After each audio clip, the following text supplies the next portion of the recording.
अब मैनेजमेंट के अंदर ये सबसे अहम चीज़ होती है कि जो आप जानवर को खुराक दे रहे हैं उसकी टाइमिंग आपने क्या रखी हुई है। तो ये 1.25 केजी रोज़ाना का जो वज़न है तब ही मुमकिन होगा जब हम बछड़ों को सुकून मुहैया करेंगे, जब बछड़ा सुकून की शक्ल में अपने आप को महसूस करेगा। अस्सलाम वालेकुम नाज़रीन, मैं हूं आपको मेज़बान इनाम अंसारी यूनिवर्सल टॉपिक से, और इस वक्त मैं मौजूद हूं हाफिज़ मुश्तरका कैटल फार्म काला शाह काकू लाहौर पर। तो आज की वीडियो के अंदर एक ऐसा अहम मौजू डिस्कस किया जाएगा जिसकी वजह से बहुत सारे फार्मर नुकसान भी उठाते हैं, और जो भाई इस पॉइंट पर, इस फार्मूले पर अमल करते हैं, वो पैसा भी कमाते हैं। तो मेरी आप भाइयों से गुजारिश है, वीडियो को मुकम्मल देखिएगा, स्किप ना कीजिएगा, ताकि आप भाइयों को वीडियो मुकम्मल देखने के बाद उससे फ़ायदा मिल सके। तो आज का हमारा जो टॉपिक है जी, वो ये है कि जो लोग बछड़ा फार्मिंग में फ़ायदा उठाते हैं, मुनाफा कमाते हैं, वो किन किन चीज़ों को मद्देनज़र रखते हैं, किन किन चीज़ों पे फोकस करते हैं। इस पॉइंट पे बहुत सारी वीडियोस बन सकती हैं, इस मौजू पे बहुत सारी वीडियोस बन सकती हैं, लेकिन इस मौजू पे एक टॉपिक आज डिस्कस किया जाएगा। एक अहम चीज़ आप भाइयों को बताई जाएगी। ये बात दुरुस्त है कि बछड़े ख़रीदते वक्त अच्छी नस्ल के लेने चाहिए, अच्छे वज़न के लेने चाहिए, क्वालिटी वाले लेने चाहिए, बहुत सारी चीज़ें हैं A to Z। उन चीज़ों को छोड़ के आज मैं एक ऐसा मौजू डिस्कस करना चाहूँगा जो बहुत कम लोग आपको डिस्कस करते हैं और बहुत कम लोग आपको बताते हैं। वो क्या है जी?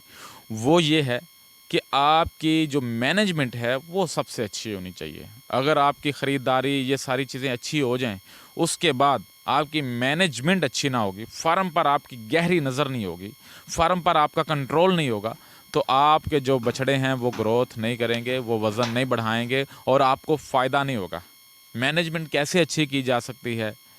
मैनेजमेंट के अंदर क्या-क्या चीज़ें आती हैं? मैनेजमेंट के अंदर सारी वो चीज़ें आती हैं जो बछड़ों को सुकून फ़राहम करती हैं। देखिए, हमने रोज़ाना की बुनियाद पर फ़ी बछड़े से 1.5 केजी, 1.25 केजी वज़न लेना होता है, और बछड़े को आम फार्मर की बात कर रहा हूँ, जो है वो 90 दिन के अंदर आम फार्मर तैयार करता है। तो ये 1.25 केजी रोज़ाना का जो वज़न है तब ही मुमकिन होगा जब हम बछड़ों को सुकून मुहैया करेंगे, जब बछड़ा सुकून की शक्ल में अपने आप को महसूस करेगा। अगर बछड़ों को सुकून ही नहीं होगा, बछड़े सुकून में ही नहीं होंगे, तो वो रोज़ाना 1.25 केजी वज़न बढ़ाने के बजाय वो वज़न कम करेंगे या 200-400 ग्राम बढ़ाएंगे, तो उसका फ़ायदा नहीं है। तो मेरे फार्म पर आपको नज़र आ रहा होगा वीडियो में, बछड़े लोड किए जा रहे हैं, गाड़ी भी लगी हुई है, बछड़े लोड भी हो रहे हैं। तो ये तकरीबन 2 माह में मैंने बछड़े तैयार किए हैं। हालांकि जब मैंने बछड़े ख़रीदे थे तब इनकी क्वालिटी अच्छी नहीं थी, इनकी नस्ल अच्छी नहीं थी, बहुत सारी चीज़ें हैं जो कि फैटनिंग के लिए आइडियल होनी चाहिए ख़रीदारी के वक्त। ये ख़रीदारी के वक्त आइडियल बछड़े नहीं थे, लेकिन मैंने ख़रीदे किस वजह से थे? मुझे आज सारी चीज़ों को पता था, इसके बावजूद ख़रीद लिए। वो मैंने पहले भी बताया है कि मुझे सस्ते मिल रहे थे बछड़े, मैंने ये ख़रीद लिए। अच्छा, अब ये 2 महीने में तैयार मैंने किए हैं, तो ये बहुत ज़बरदस्त किस्म के तैयार हुए हैं, बहुत अच्छे तैयार हुए हैं। कैसे तैयार हुए हैं? अल्हम्दुलिल्लाह मैंने कोशिश की है कि मेरी जो मैनेजमेंट है वो अच्छी हो, मेरी जो इनके ऊपर निगरानी है वो अच्छी होनी चाहिए। तो मैनेजमेंट के अंदर मैंने कौन-कौन सी चीज़ों का ख़्याल रखा है? बछड़ों को सुकून देने के लिए क्या-क्या मैंने चीज़ें अप्लाई की हैं? सबसे पहले चीज़, मैंने इनको जो शेड दिए हैं वो बहुत ही कंफर्टेबल हैं। इनको प्रॉपर साया अवेलेबल किया है, इनको छाँ दी है प्रॉपर, ताकि ये गर्मी की वजह से, गर्मी की शिद्दत की वजह से ये वज़न कम ना करें। उसके बाद खुराक में मैंने पानी जो इनको दिया है वो ताज़ा दिया है 2 टाइम। ताज़ा पानी, ठंडा पानी, मोटर का पानी दिया है 2 टाइम। रोज़ाना की बुनियाद पर हौदियों को साफ़ किया है, ताकि जो जानवर हैं जो पानी पिएँ वो साफ़ सुथरा पानी पिएँ और ताज़ा पानी पिएँ। उनको उससे सुकून भी मिलेगा और उनकी सेहत में भी फ़ायदा होगा। तो पानी मैंने अच्छा दिया है इनको जी, 2 टाइम ताज़ा पानी दिया है। उसके बाद खुराक मैंने जो दी है, वो सारे भाइयों को पता है कि मैंने आलू पे जानवर तैयार किए हैं। मैंने 24 घंटे ही इनको आलू खिलाए हैं। उसके साथ मैंने रोड ग्रास का इस्तेमाल किया, और रोड ग्रास जो मेरे पास है वो अच्छी क्वालिटी की है। मैंने ख़ुद जो काश्त की है वो है, बाज़ार से नहीं परचेज़ की, ख़ुद तैयार की है।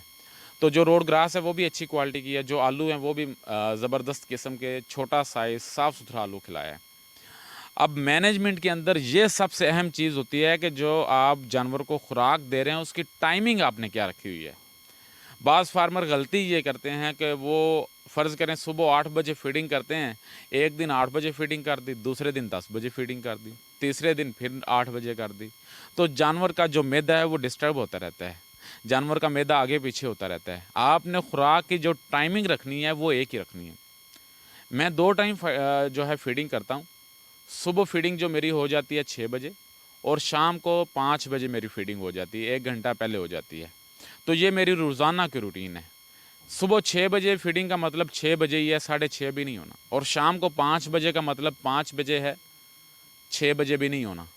तो फीडिंग का जो टाइम है वो मेरा तय है, फीडिंग का जो शेड्यूल है उसके मुताबिक ही इनको फीडिंग मिलनी है। अब एक टाइम पे मैं फ़ी बछड़े को 18 केजी आलू दे रहा हूँ और इनका जो वज़न है अभी फ़िल वक़्त जो आलू खा रहे हैं 18 केजी एक टाइम का, 250 से लेकर 300 केजी के दरमियान है, जिसके अंदर 250 केजी, 270 केजी, 260 केजी, 280 केजी वाले भी हैं। तो फ़ी बछड़ा 2 टाइम पे रोज़ाना 35 से 36 केजी आलू खा रहा है, और 35 से 36 केजी आलूओं के साथ ये एक टाइम 1.5 केजी या 1 केजी रोड ग्रास खा जाते हैं। एक अंदाज़े से मैं डाल रहा हूँ, तौली नहीं है मैंने, तकरीबन 1 केजी से लेकर 1.5 केजी फ़ी बछड़ा रोड ग्रास खाता है।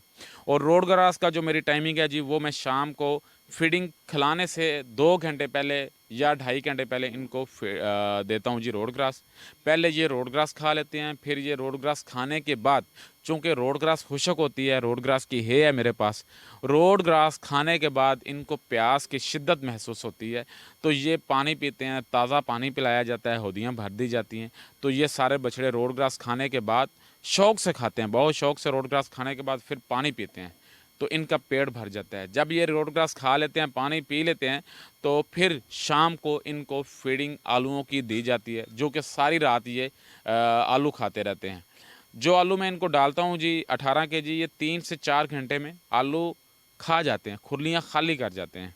उसके बाद सारा दिन ये फिर रेस्ट करते हैं और पीछे बैठ जाते हैं, जुगाली करते हैं, जो खुराक खाई होती है उसको हज़म करते हैं।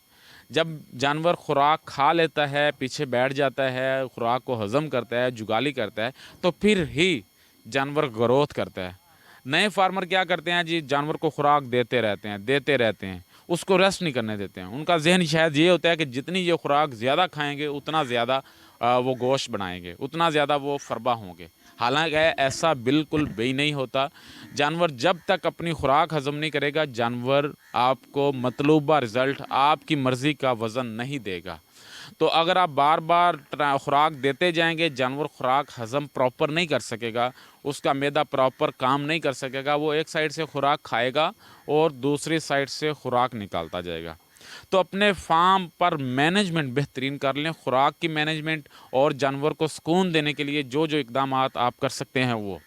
और नीचे अब गर्मियों का मौसम आ गया है, तो नीचे रोज़ाना की बुनियाद पर आपने सफाई करनी है। गोबर को रोज़ाना आपने हटाना है, रोज़ाना गोबर आपने वाड़े से निकाल के बाहर फेंकना है। अगर आप गोबर रोज़ाना की बुनियाद पर साफ़ नहीं करेंगे, रोज़ाना की बुनियाद पर आप बछड़ों के नीचे से सफाई नहीं करेंगे, तो गर्मी के मौसम में चिचड़ों का अटैक होगा। जब चिचड़ जानवर पे अटैक करते हैं तो जानवर जो है उसके ऊपर चिचड़ों की जब शिद्दत होती है तो वो ग्रोथ नहीं करता, वो तकलीफ़ में होता है।